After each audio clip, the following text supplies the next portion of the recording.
Well, good morning, everybody. My name is Larry Jacobs, and this is Pre-K12 Education Talk Radio. We're going to have a lovely show for you on a very important date. I just want to remind everybody today is September. We're doing the show on September 11th, 2023. Been a long time since that terrible day, but not long enough. Okay, and just all I'm going to just say is remember the date, which we all do, and remember how important it is. And think of the poor people who died and everything that happened thereafter, okay? Yet we survived. That's all I'm going to say, but just it has to be mentioned. All right, let's get back to it. This is Pre-K12 Education Talk Radio. I'm Larry Jacobs, your host. We're the voice of the American Consortium for Equity in Education. And I have got a terrific show for you today from here in Maine. We're going to head down to at least half. We're going to go to New York City, and we're going to talk to my good friend David Adams, who's the CEO of the Urban Assembly, our good friends. And then he has invited, which I can't wait to talk to, a person named Chrissy, and Chrissy, I'm going to do your last name, Waldhoer. I may be wrong. Okay, we're going to check it out with you. But Chrissy is the Learning, Design, and Innovation Coach at the Office of Innovation for Education at the University of Arkansas. And obviously, the University of Arkansas and Urban Assembly have gotten together to work on making education a bit more creative, more equal, etc. in this case, in Arkansas. And I want you to listen to what they're doing because obviously, if it applies in Arkansas, it can apply anywhere, not just New York City, where good old Dave is located, and up in New Jersey, okay? We're going to archive the show over at ace-ed.org, ace-ed.org, the home website of our American Consortium for Equity in Education. And if you go over there, you'll see all the podcasts. Under the podcast link, you'll see our magazine where the cover is pictured. It's called Equity and Access. It's a darn good magazine. It's online, and you'll really, really enjoy the stories. We're the only ones who cover that. And also our Excellence in Equity Awards. It's over there, plus a lot of great news and information. So please check it all out. Everything's free over there at ace-ed.org. And if you want to get in touch with me, please do. A lot of people do. Larry at ace-ed.org, and I appreciate everybody writing and giving me their thoughts and comments and ideas, et cetera, et cetera. We work on that all the time. Okay, without further ado, let me bring on my guest today, head down to Joycey and also down to the great state of Arkansas. Ladies first, Chrissy, it's Larry here. How you doing? I'm good. Thank you for having me. My pleasure. And how did I do in your last name? I think I said Waldhoer. Is that correct? Waldhoer, but it was very close. Thank you, Waldhoer. Thank you, like Waldorf without the F. Exactly. There you go. All right. Thank you, Chrissy. Okay. David, good morning. How did I do in your last name, Mr. Adams? It's Adams, A-D-A-M-S. I know your audience may not be familiar with it, but I really appreciate the clarity of how you put that out there. Thank you, Larry. Well, buddy, my pleasure, for goodness sakes. It's great to have you here. Well, first, let me start with this. Dave, talk about what the Urban Assembly is all about. I just want to start there because I think it's fascinating what you're doing here. You guys working together. Larry. I think it's great. As you know, the Urban Assembly is a nonprofit, and our focus is bringing innovation to public education, a mission to advance the economic and social mobility of young people by improving public education. And we do that by delivering scalable and generalizable solution sets to public schools across the country. Yeah, you do. And I want to make the point, and this is why I just love this.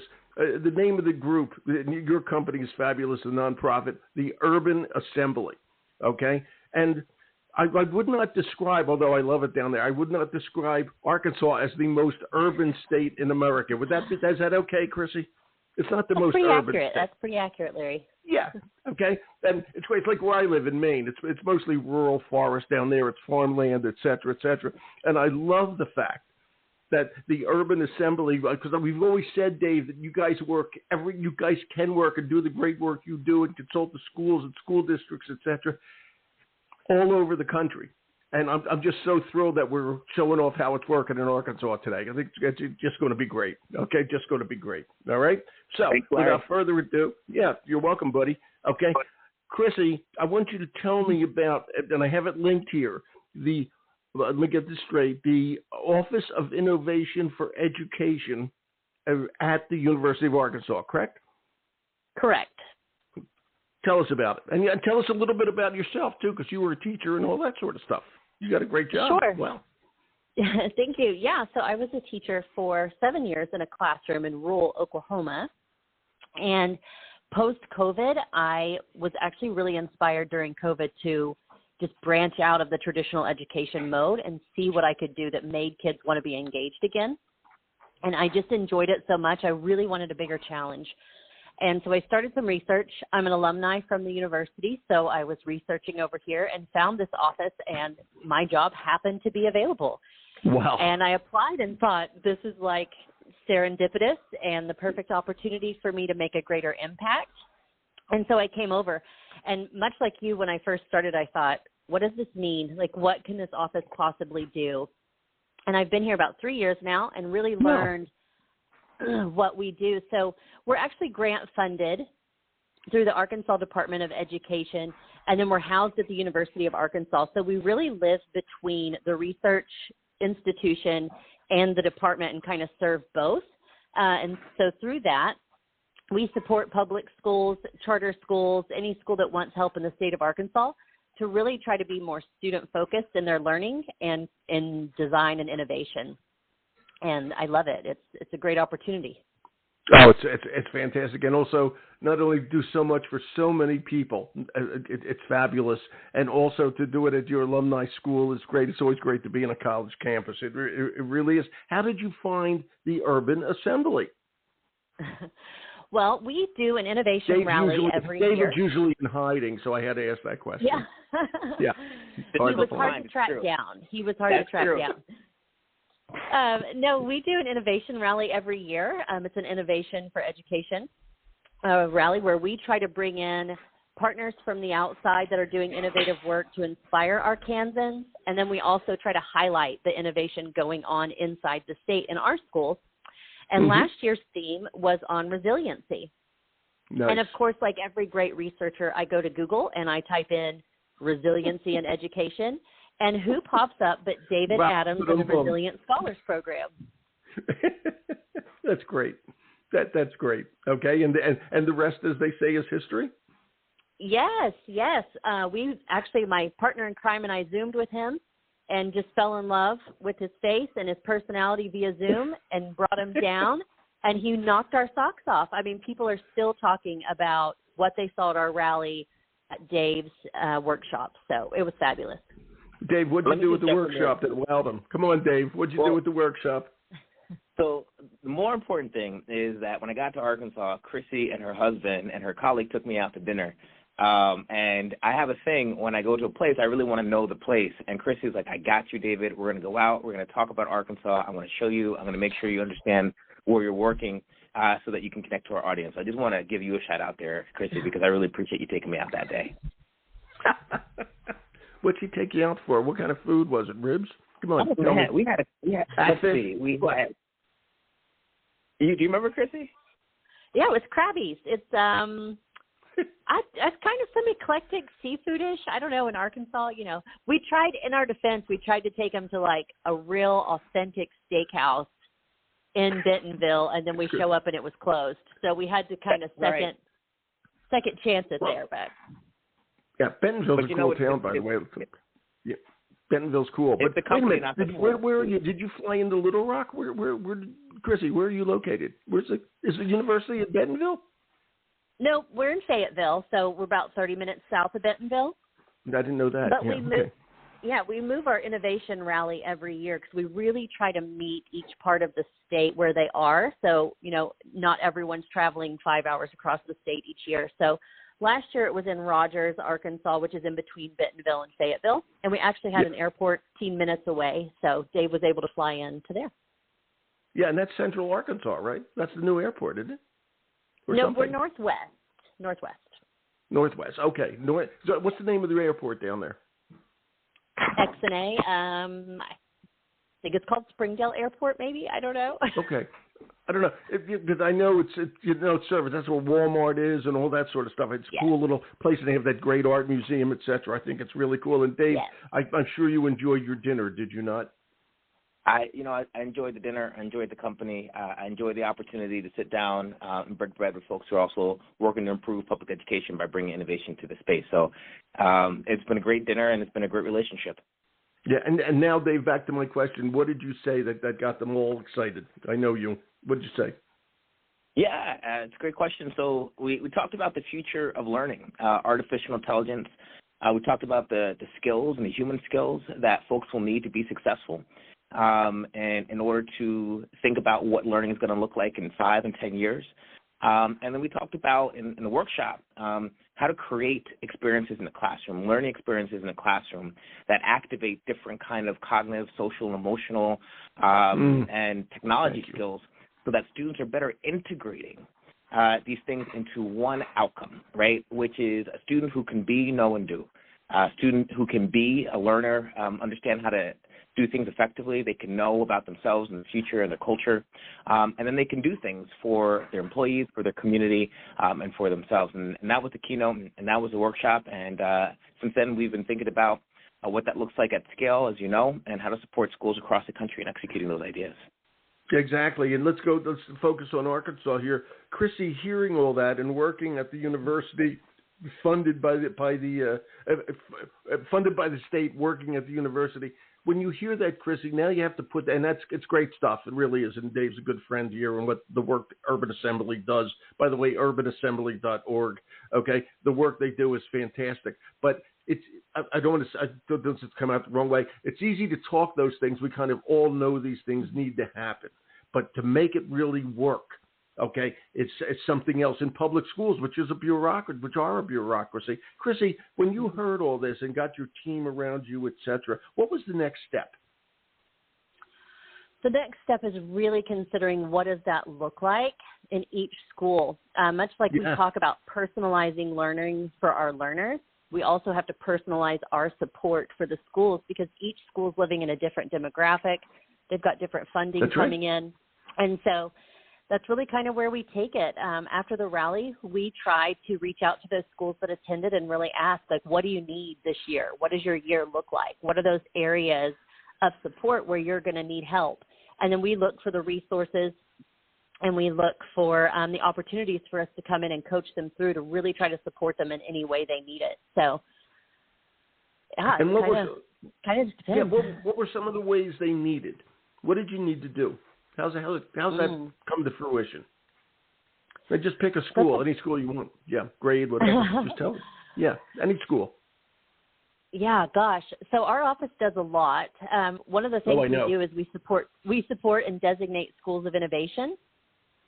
So schools can apply to be a school of innovation, and they get to set their own goals. So we support them on their goals. I lead a competency-based learning cohort that tries to help schools, coach them through how to become competency-based. Those are probably our two biggest ones right now. But it all deals really in Arkansas. It's really looking at how can we personalize the learning. How do we, a big push from our State Department is to improve test scores so that every child is reading by grade 3. And so we really take that as an idea and go, but how can we innovate that? How can we make these schools, or not make the schools, how can we personalize this learning so that the kids want to achieve these goals as well? And then we try to support them in that. So I hate to be generic and say it really depends, but each school is so very different in the state. Yeah, and I agree with you. It does. And by the way, Arkansas, and I don't think I've interviewed your current state superintendent, but I interviewed the person before. Okay, and you guys were always on the cutting edge of what's called the science of reading. You've really done a good job with that, making things really different. It's got a very strong education department in that regard, and I think it's really good. And that's interesting what you said, that the schools can apply to you to become, quote, a school of innovation. All right. And the next question, Chrissy, is when we say a school can apply, but is it a district that applies or a school? All right, and in schools, what grades are we talking about here with this? Because I know Dave works through K12. Yeah, we have a K12 schools of innovation, so any school can apply, and there's not really a limit on the grade level or anything in it. We do have districts of innovation. I believe we have 2 as of now, but each school within the district has applied to do that. So we start with their vision and mission, which is why it starts with the school, because each school's vision and mission may be designed a little differently. And once we kind of get more That's on right. board, then we align the district. So they start to focus on the same innovation from kindergarten all the way up to 12th grade. This year, we actually have our first superintendent who came on our meeting and said, I want to go full district. I don't want to do school by school. I want the whole district to be aligned. So we're really excited to work with him and really think about how we innovate our work now to meet that school's needs. So it's really that's going to be a great example for the other districts. That's fantastic. And if we ever do another show, and you're welcome to come on, just stay in touch with me. Again, it's Larry at ace-ed.org. You can bring that superintendent on. That'd be fun. Oh, that would be great. Yeah. I love forward-thinking superintendents. I think that's great. And Dave, let me ask you, Mr. New Jersey, New York, okay, if I may. Is that good, Mr. New Jersey, New York? Dave? You may. Yeah. Thank you, sir. Okay, Dave, okay, you're going down to a if I may, a rural southern state, Arkansas, okay?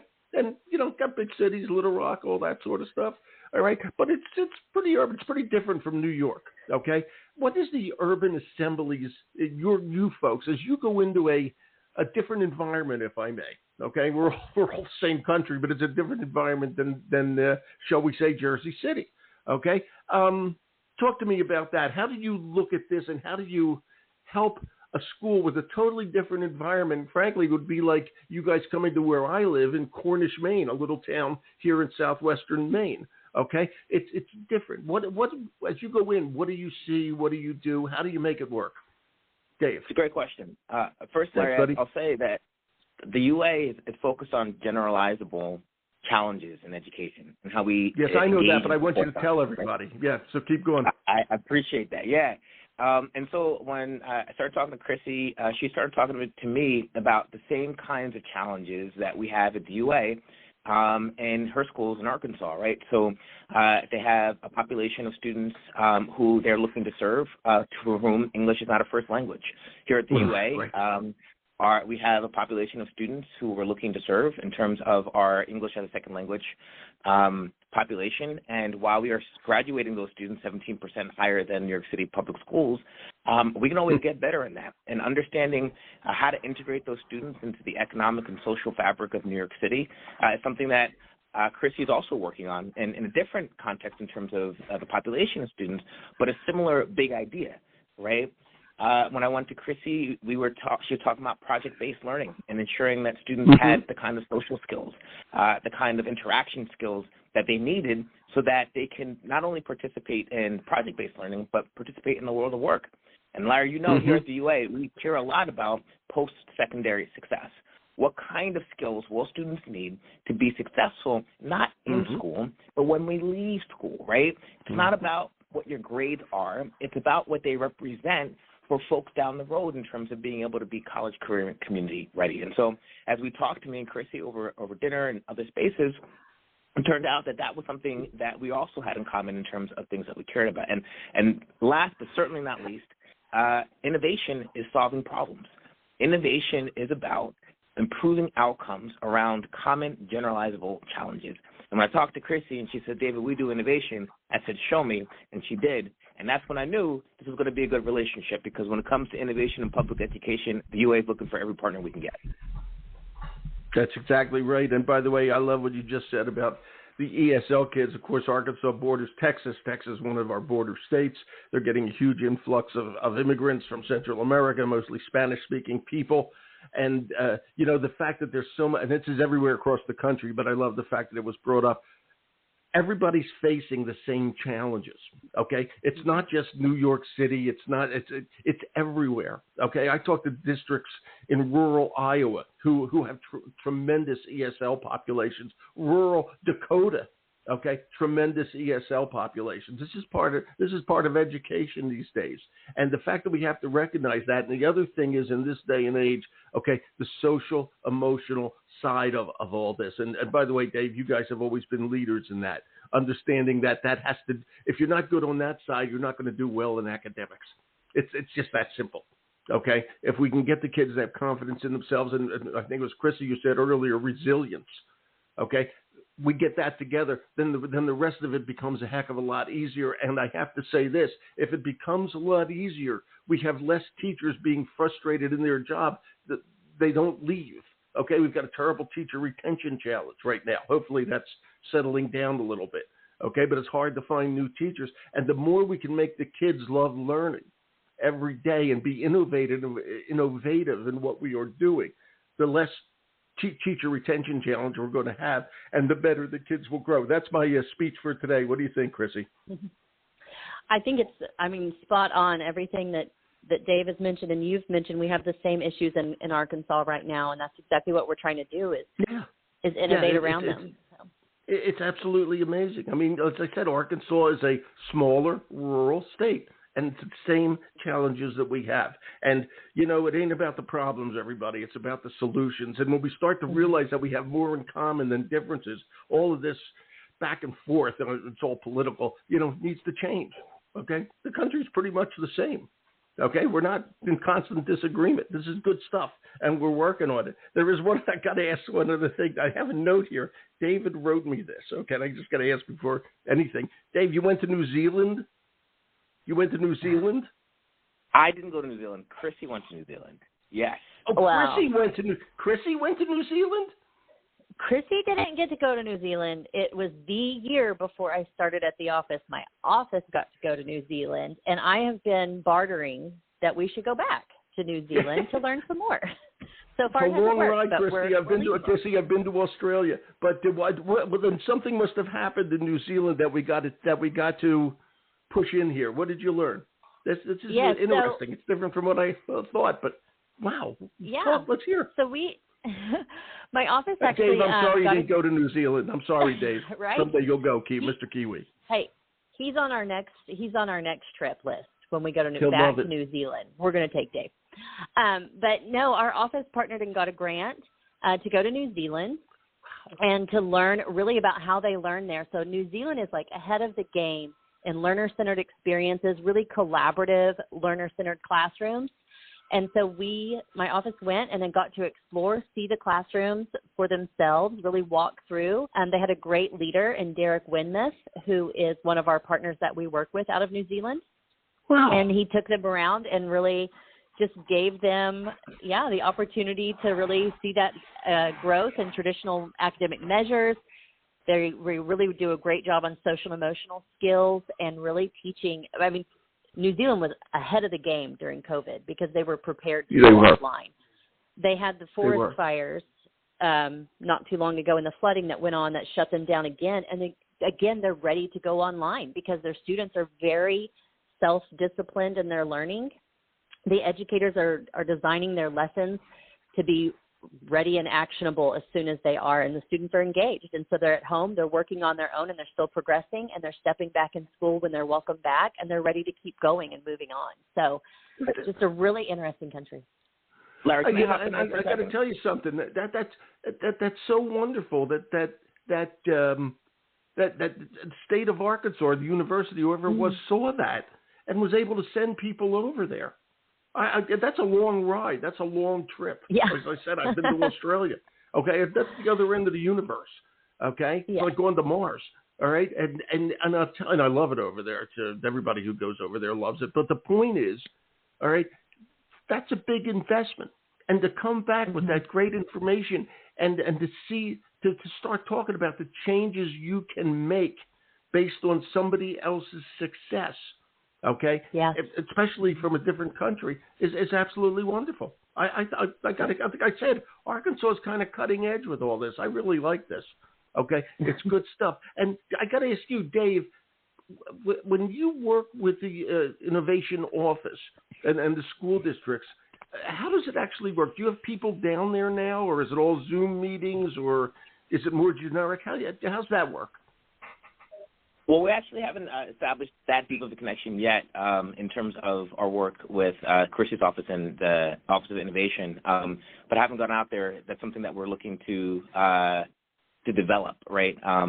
And Chrissy said something I wanted to elevate here, this idea of learner-centered classrooms and independent learning. We know right now that the future of education in the next 5 and 10 years is going to transform more than maybe it's transformed in the last 70 to 80 years. I would hope so.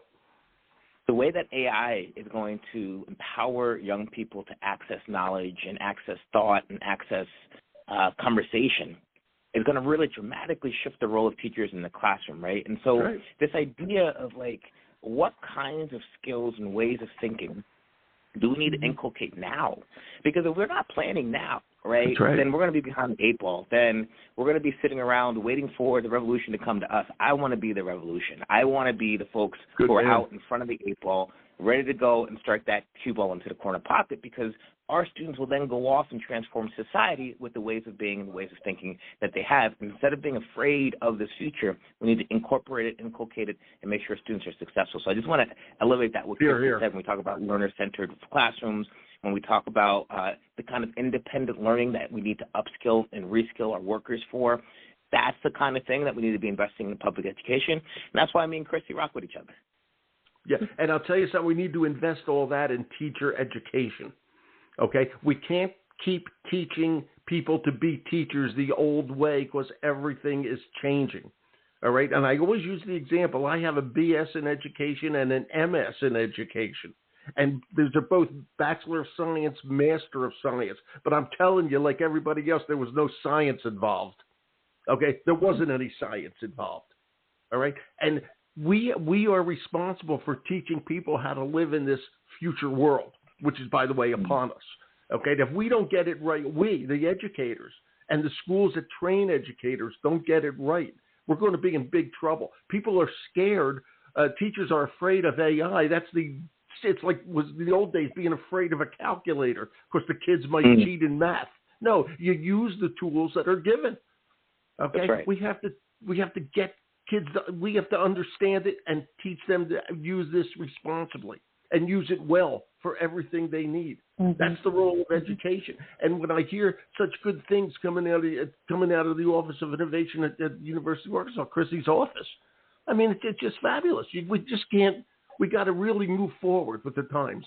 That's my second speech. What do you think, Chrissy? Chrissy, you impressed Larry. Oh, thanks. Chrissy, will you marry me? Enough of this. Will you marry me, Chrissy? But that's exactly what it is. Like I've read articles lately and all around AI about how workers are like the new skill is going to be how well can you use AI to do your job? Yeah. And if we aren't preparing kids that here's how you use it effectively and here's how you use it ethically. Exactly. And then teach them those human skills that you can't learn through AI, which was where Dave's keynote speech came in so heavily. Like there are still skills that AI cannot teach children and cannot teach students that we as humans are the only ones capable of doing. And that's where our role is going to come in. Here's how to ethically use this tool, and here's how to still be a great human in the process so you can get that job after school or you can be successful in college for that next step. Yeah, we don't want the bad guys to win. Okay, and the point is so well taken. They're going to go back to Dave and Urban Assembly's long history in social emotional learning and the importance of that in academics. Okay, being an ethical and responsible person obviously is what we are supposed to do in education. And when we've got these big new changes coming up, we got to make sure people handle it ethically and responsibly and all that sort of stuff. I think what you guys I think this is a good marriage. Okay, to get Urban Assembly and the University of Arkansas you together. Are you giving me away, Larry, at the office? I am giving you here. If there's anyone who would like to speak up against this union, no, never mind on that. Okay, so I'm telling you, this is fantastic. It's great. And what can I say, Dave? You're always great when you come on the show. And Chrissy, I'm serious. You want to come back on? Just write me, and we'll set up a date for David can come too on that show. Okay, to talk with that superintendent. Yes, I'd love to bring him in. It's Larry at a-ed.org. Anybody can write me, but especially Chrissy. Dave writes me all the time. Okay? He knows where I am. All right? This is great, guys. I wish you the best of luck working together. I think it's fantastic. I really do, so I got to thank you both. Okay, Chrissy, thanks a million. I'll hear from you. And Dave, have a good, like Humpty Dumpty, have a great fall. What can I tell you? Maybe we'll talk sooner rather than later. I hope so. Okay. Thank you, David. Thank you, Chrissy. Thank Be good, guys. you. Bye. Bye. Boy, that is great stuff, I got to tell you. Okay, and Dave never fails. All right, the Urban Assembly just is a super duper group to work with. Okay, they know what they're doing, and they have a success record second to none. It's urbanassembly.org. Okay, check it out. Okay, and that's really good about Arkansas. I'm telling you, that state is always ahead of the game.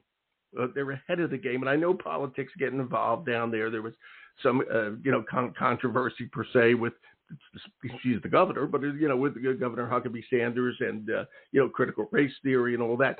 I'm not talking about that. Okay, what I'm talking about is the Department of Education. Okay, and the good work they do for the kids.